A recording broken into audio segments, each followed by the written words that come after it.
Olá, turma. Vamos continuar na nossa unidade 2, agora com o item 2.3, falar sobre Agenda 21.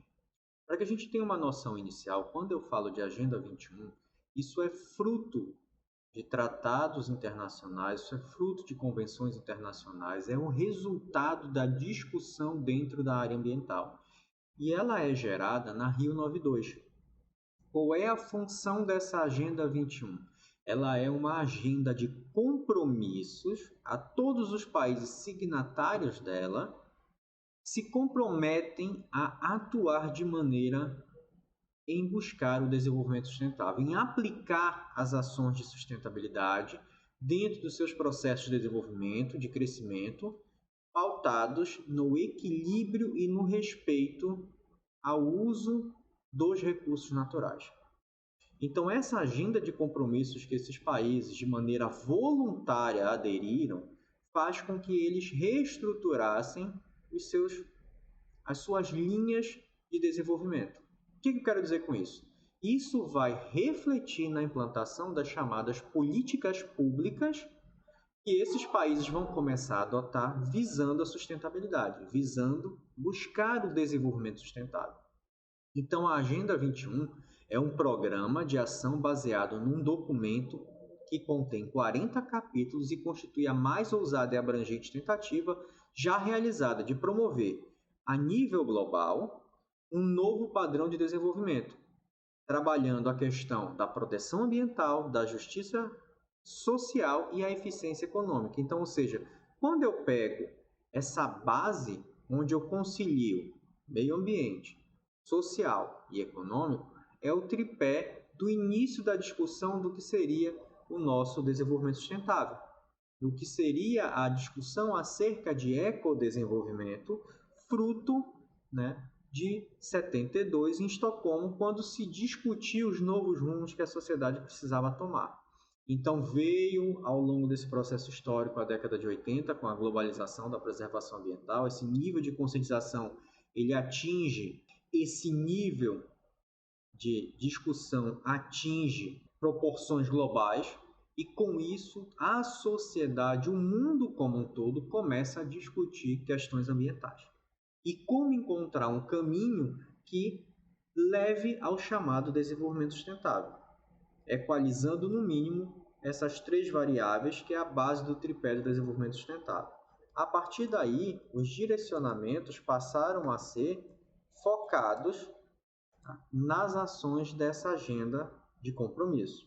Então, a Agenda 21 ela é fruto da declaração da Rio 92, que objetiva colocar, na verdade, em prática tudo que foi discutido na Rio 92. Trabalha, por exemplo, a redução da quantidade de energia e materiais utilizados na elaboração de bens e serviços. Quando eu falo redução da quantidade de energia e materiais utilizados para a elaboração de bens e serviços, o que eu tenho que levar em consideração? Processos produtivos mais eficientes. Lembre-se que na década de 90 para frente, nós temos o quê? A ISO, com a família para sistema de gestão ambiental. Temos a família 9000 com sistema de gestão da qualidade. Ou seja, eu estou lançando mão de ferramentas que vão me permitir trabalhar processos produtivos, aumentar a eficiência, reduzir desperdício. Já começo a direcionar ações para atendimento de objetivos da Agenda 21. Disseminação de novas tecnologias de proteção ambiental, o avanço tecnológico, a busca por tecnologias limpas, tudo isso permite com que a gente tenha aí um arcabouço tecnológico e de conhecimento visando a proteção do bem ambiental. Como conceito básico da Agenda 21, a gente tem compromisso voluntário dos países que participaram da Conferência Mundial sobre Desenvolvimento e Meio Ambiente, promovida pelas Nações Unidas no Rio de Janeiro, em 1992. Como eu falei, ele é um compromisso voluntário, mas que já demonstra o interesse a nível global, porque vários países aderiram a essa discussão. Se eu buscar as ações da Agenda 21, ela tem uma máxima que ela diz: pensar globalmente, ou seja, analisar a questão a nível planetário, mas agir localmente, ou seja, mesmo que pequenas ações locais pontuais vão gerar um benefício global. Então, a função é entender o contexto em que se encontra o planeta e a problemática ambiental do atual modelo de desenvolvimento, para que a partir daí eu possa entender esse contexto, começar a disseminar pequenas ações ao longo do planeta, do ponto de vista local, atendendo às necessidades e às peculiaridades de cada localidade, para que gere um benefício maior a nível global. Por isso pensar globalmente e agir localmente. Então, trazendo a discussão para o cenário brasileiro, e o que a gente chamaria de ações locais, se eu pegar no contexto macro a nível global, a Agenda 21 Brasil. Só que a própria Agenda 21 Brasil traz à tona a necessidade de eu novamente fragmentar para regiões, para estados, para municípios e até mesmo dentro do município várias agendas 21 a nível de bairro, por exemplo. Porque eu começo a especificar e torna mais fácil a aplicação de ações diretas de cunho ambiental visando o desenvolvimento sustentável quando eu faço essa fragmentação. Mas, a nível geral, quando a gente fala de Brasil e Agenda 21, o que é que nós temos? Nós temos alguns pilares de sustentação dessa Agenda 21. Primeiro deles, agricultura sustentável. Segundo, cidades sustentáveis. Então vamos lá. A agricultura sustentável, o primeiro aspecto é o desenvolvimento, obviamente, trabalhando não a preservação, mas a conservação do recurso natural, mas buscando sustentabilidade na expansão da fronteira agrícola. E aí eu pergunto, hoje nós estamos fazendo isso? A atual conjuntura política e econômica permite, incentiva com que eu desenvolva a agricultura sustentável? Cidades sustentáveis, ou seja, a reorganização desses centros urbanos, atendendo condições de conforto ambiental, de qualidade ambiental, para a manutenção sadia da vida da população. Novamente um questionamento, o nosso atual modelo de crescimento urbano atende questões de cidades sustentáveis? Eu tenho me preocupado com sustentabilidade dentro do ambiente urbano? Que ações nós estamos desenvolvendo a nível municipal que possam repercutir na questão da busca da sustentabilidade? Um exemplo simples é a questão de mobilidade. Encontrar meios de mobilidade menos agressivos ao meio ambiente, com menos emissão de poluentes, por exemplo. Nós não temos isso implementado na maioria das cidades brasileiras. Ciência e tecnologia para o desenvolvimento sustentável. Eu vou buscar desenvolver conhecimento para que eu possa começar a praticar ações de desenvolvimento sustentável. Infraestrutura e integração regional, gestão de recursos naturais, redução das desigualdades sociais. Então, esses 6 pilares é o que pauta a base da nossa Agenda 21 Brasil. O questionamento é qual é a aplicabilidade hoje da Agenda 21, que efetivamente está sendo feito para se alcançar a Agenda 21, ou ela não passou apenas de uma discussão que ganhou muita força na década de 90 pela Rio 92, mas que ao longo do tempo foi caindo em desuso. E nós não encontramos mais ações práticas de efetivação do que versa a Agenda 21 Brasil. O desenvolvimento sustentável passa a ser um compromisso voluntário por parte da população e requer convencimento e motivação. Eu não tenho como falar de Agenda 21 sem discutir desenvolvimento sustentável. E a base do DS é equilíbrio econômico, social e ambiental, ou seja, utilizar o recurso de maneira racional, visando atender às necessidades das gerações atuais sem comprometer as gerações futuras de também atenderem às suas necessidades. Então, trabalhar DS significa que eu preciso orientar, convencer, conscientizar, sensibilizar a população para que ela se sinta motivada e ambientalmente mais responsável. Então, trata-se de uma ideia de mobilização, mas de criação coletiva, com a plena consciência de que existem dificuldades à sua implementação. Só que eu vou encontrar ferramentas que vão me proporcionar as ações de sustentabilidade.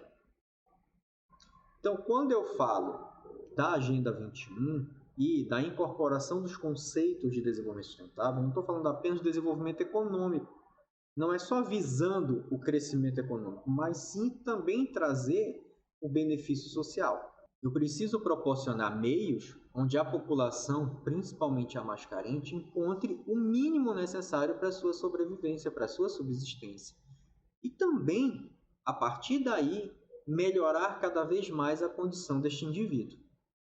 Dentro dessa estrutura, a gente fala de estoque de recursos naturais, sejam eles renováveis e não renováveis, para o desenvolvimento e crescimento econômico de uma sociedade, crescimento das populações humanas, mas dando condições de qualidade de vida a essas populações, trabalhar a melhoria da eficiência produtiva, os sistemas de gestão ambiental e gestão da qualidade proporcionam ferramentas para isso, verificar a questão dos impactos ambientais, sejam locais ou globais, e quais são as consequências das ações humanas a nível local que podem repercutir negativamente a nível global, quando a gente fala de perturbações impostas ao meio ambiente, impactos ambientais, alterações desse equilíbrio ambiental. Uma das maiores discussões a nível global de efeitos das atividades de desenvolvimento da sociedade é o aquecimento global e as mudanças climáticas de uma maneira geral.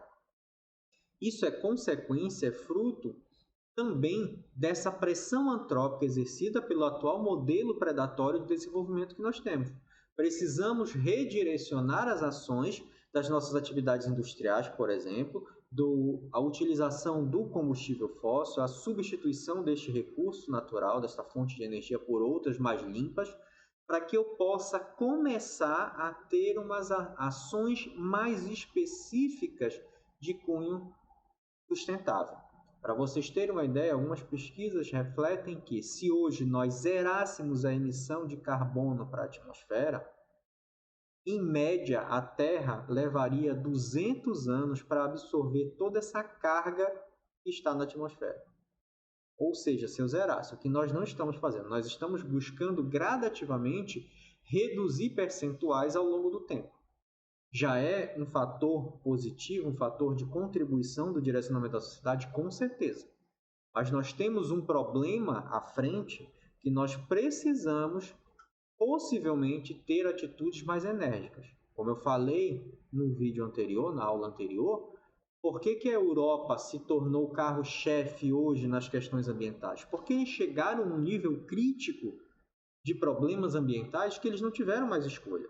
As mudanças climáticas estão praticamente caminhando para isso. Se não tomarmos uma atitude mais drástica, é possível que lá na frente tenhamos que ter ações muito mais emergenciais por conta da gravidade, da intensidade do problema, se não frearmos, ou na verdade não é nem frear, se não modificarmos nosso modelo de desenvolvimento e crescimento industrial. Capacidade de suporte dos ecossistemas. Quando se fala de sustentabilidade, se tem isso. Eu tenho que levar em consideração. Não é o homem que impõe limites ao meio ambiente, mas sim o inverso. O ecossistema, o meio ambiente impõe limites até onde o homem pode ir. Porque ele vai sinalizar, até aqui eu aguento a sua exploração. Ultrapassando isso, eu vou entrar num estágio de degradação que dificilmente eu vou me recuperar. Então, eu tenho que estar observando isso, essa capacidade de suporte desses ecossistemas. E quais são as limitações que existem ao desenvolvimento humano? Sim, o desenvolvimento humano, o desenvolvimento da nossa sociedade, ele precisa ter limites. Porque nós dependemos de uma fonte de recursos que é esgotável. Então, obviamente, eu preciso encontrar uma linha de ação onde eu possa atender necessidades, mas, ao mesmo tempo, entender que eu preciso ter limites no processo de exploração de recursos e no atendimento às necessidades. Não posso ter uma ação constante onde nós vivemos num planeta finito. Fazendo uma analogia, nós poderíamos imaginar que a Terra é uma nave espacial e que nós estamos viajando pelo espaço. E nessa viagem no espaço, nós não vamos parar para abastecer e muito menos para descarregar os rejeitos que estamos gerando ao longo dessa viagem. Então, nós temos que encontrar formas de compatibilizar o abastecimento e, ao mesmo tempo, o acondicionamento correto dos rejeitos que geramos ao longo dessa nossa viagem no espaço, já que nós não temos para onde direcionar esse material. Então, se eu não encontro uma situação ótima, sustentável, eu vou ter problemas ao longo dessa viagem. A proposta da Agenda 21 brasileira consiste em resgatar a capacidade de planejamento do país, ou seja, um processo de auto-organização internalizando a variável ambiental, levando em consideração uma externalidade, aquilo que nós citamos na aula anterior, a internalização das externalidades ambientais. E com isso eu vou promover ações de planejamento regional, especialmente na questão de bacias hidrográficas e otimizando o recurso água, que é um recurso fundamental para o desenvolvimento humano. A água, vocês vão ver isso lá na frente, em disciplinas mais específicas, é unidade fundamental para planejamento de uso e ocupação de territórios. Porque eu preciso ter disponibilidade de água para que eu possa desenvolver uma determinada região. Então, quando eu falo no processo de descentralização, por exemplo, eu falei a nível regional, nós temos a Agenda 21 Brasil e eu posso chegar e concretizar a chamada Agenda 21 Amazônica. Então, nós temos a ocupação pelos estados na região norte.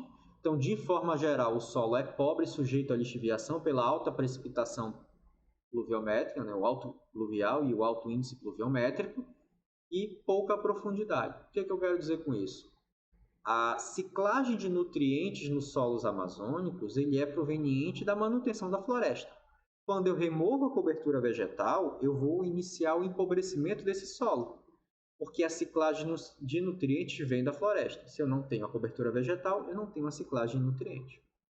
A camada superficial é que é rica em nutrientes nos solos amazônicos e é proveniente das árvores, das folhas que caem, que vão ciclando isso. Então, a zona habitada, que hoje sofre um processo de ocupação caótica, porque nós estamos tendo um processo de ocupação desordenada da região amazônica, ao longo do seu processo histórico de ocupação, nós tivemos projetos que visavam o quê?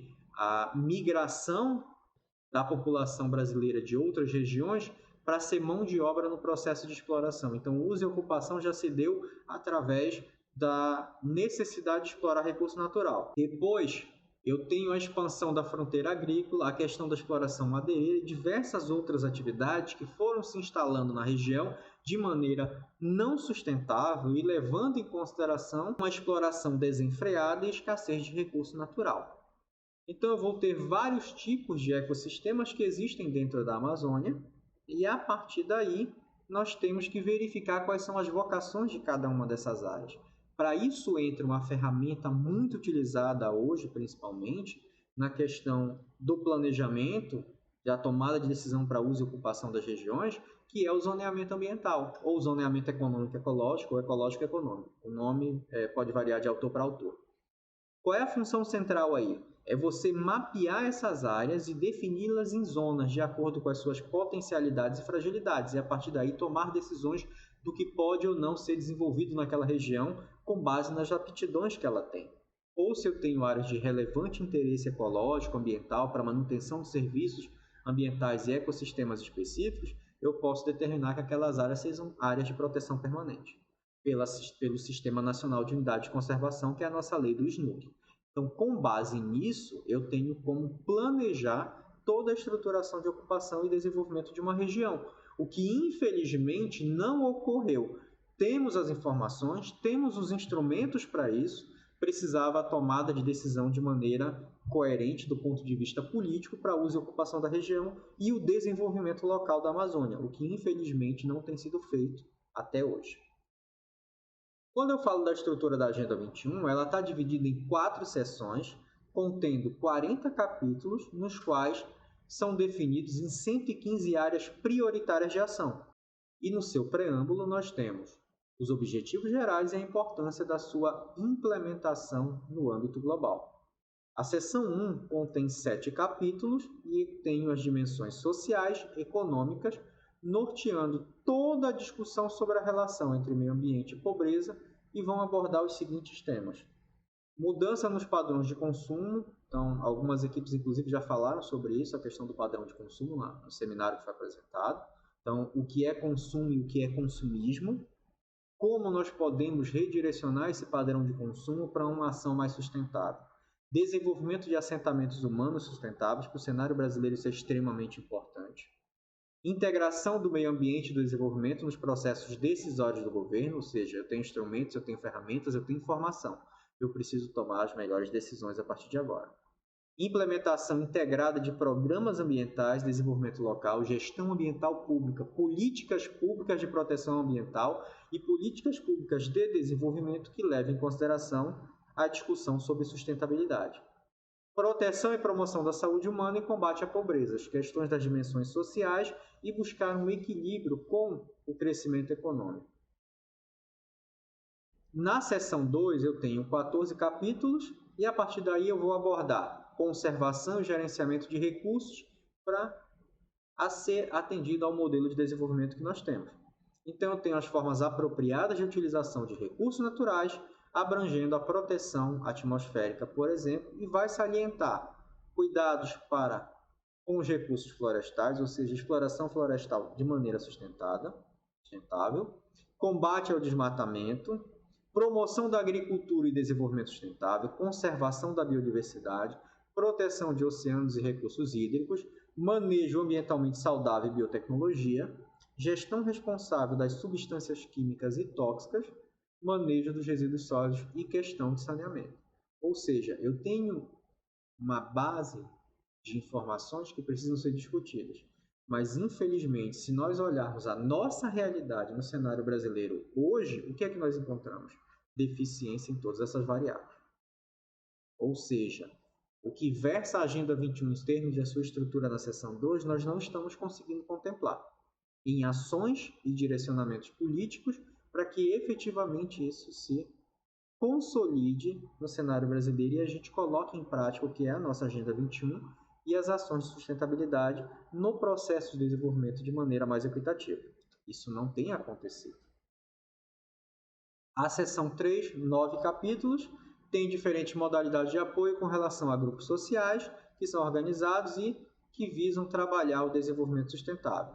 São destacados o fortalecimento do papel das ONGs e as iniciativas das autoridades locais, participação de mulheres, crianças, jovens, das populações indígenas, dos trabalhos dos sindicatos e dos empresários de uma maneira geral, ou seja, trazer à tona uma discussão e ampliar a participação de todos os atores sociais nesse processo de consolidação da Agenda 21.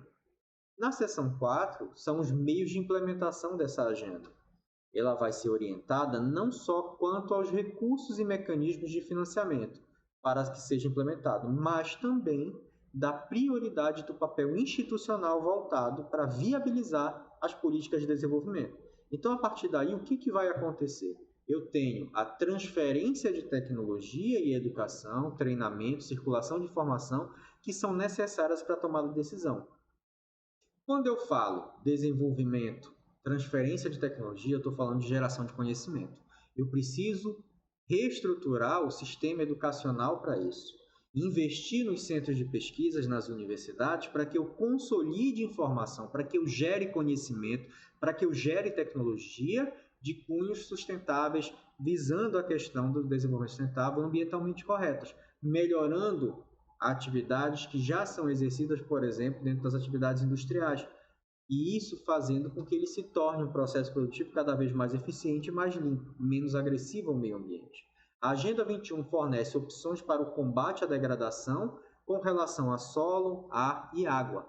E a conservação, olha o termo, conservação das florestas e da biodiversidade. Ou seja, a utilização racional de florestas e da biodiversidade para atender às nossas necessidades, que é a base do desenvolvimento sustentável, sem comprometer as gerações futuras de também atender às suas necessidades. Eu tenho questões que vão estar relacionadas aos problemas da pobreza, ao consumo excessivo, questões de saúde e educação, tanto no meio urbano quanto no rural. Nós temos aqui o papel dos atores sociais envolvidos nas ações e propostas estipuladas, ou seja, o papel dos governos em seus diversos segmentos. Existe aí a questão dos papéis dos atores sociais, setor privado, sociedade civil e entidades públicas, políticas, de uma maneira geral. Ou seja, os direcionamentos do ente público no sentido de disciplinar a convivência entre o indivíduo e o grupo de indivíduos, a coletividade como um todo, disciplinar as ações do setor privado para que se desenvolvam, cresçam economicamente, mas levando em consideração a variável ambiental, ou seja, eu tenho também como isso a pressão da sociedade buscando caminhos alternativos aos modelos de desenvolvimento menos predatórios e que tracem, né, ações de proteção e de uso racional do recurso natural, pautado no quê? Na conscientização dessa sociedade, desse indivíduo, desse grupo de indivíduos. Então eu tenho três atores sociais que estão interligados, desenvolvendo ações e seus papéis para que a gente busque o desenvolvimento sustentável. Vá fornecer princípios norteados capazes de orientar iniciativas para obter melhores condições ambientais e de vida dos habitantes do planeta, traçando-se da mesma forma diretrizes e nos quais a humanidade deve se basear. Para quê? Para alcançar os objetivos do desenvolvimento sustentável. Então, eu começo a lançar um instrumento, que é a nossa Agenda 21, e como a gente pode começar a pensar e consolidar as ações que foram pautadas e discutidas na Agenda 21 para melhorar essa relação homem-natureza, melhorando as condições do planeta e que vá repercutir diretamente na qualidade de vida e na manutenção da espécie humana. Com base nisso, nós temos que perceber que a Agenda 21 ele passa a ser um instrumento extremamente importante de direcionamento para a formulação, por exemplo, de novas políticas públicas. Mas tem que ter, né, a parceria entre setor privado, setor público e sociedade. Se não tiver uma cobrança, principalmente do ator sociedade, setor público e setor privado dificilmente vão fazer alguma coisa. Fruto das pressões que ocorreram como consequência também da Rio 92 foi a consolidação de uma diversidade de legislações de proteção ambiental. Se eu pego hoje a legislação ambiental brasileira, nós temos uma das mais complexas e completa leis existentes em comparação com o resto do planeta, dos outros países. Só que eu preciso trabalhar a efetivação e a aplicabilidade dessas leis e dessas normas. Se nós colocarmos em prática, nós já estamos, com certeza, consolidando muito do que versa a Agenda 21 Global e a nossa Agenda 21 Brasil. Só que eu preciso ter ações políticas mais efetivas nesta prática. Esperamos que, no desenvolvimento, no crescimento da nossa sociedade brasileira, nós possamos começar a renovar as questões políticas para que eu tenha realmente a efetividade dessas ações e pautar na preocupação ambiental, de certa forma, porque ele é um caminho que nós temos para a manutenção das espécies e da qualidade de vida do ser humano. Ok? Até a próxima aula, pessoal.